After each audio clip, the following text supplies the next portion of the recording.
Natutuwa na tuloy sila sa akin. Nakala nila lasing ako.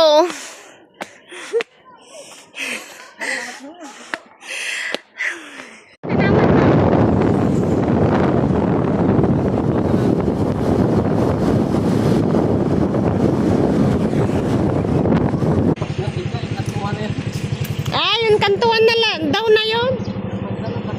Oo. Tresikilan yung kantuan. Nagpas. Balik. Diyan nang gagaling ang tubig dyan, no? Yan. Galing pa sa talagang ito. Sinaw ba, no?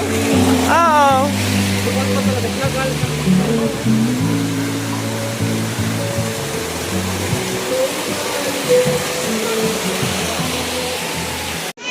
Ang pangit ako sa baba kasi alam mo, kung maliligo ka, akyat ka pa dito sa ulo.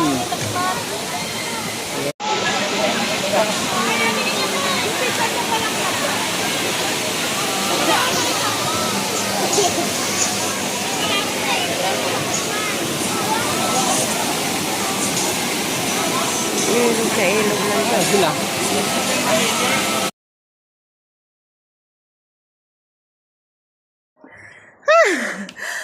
Ganda. Kasi yung dadaanan, my God.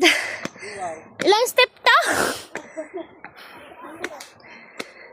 Madali lang pababa eh. Yung pauwi. Yung pagkatapos mo magsaya. Hindi lang pala magpahinga dito after mong maglakad sa mahabang hagdan. Pwede ka magpahinga din yun. Dito daw ang bahay mo.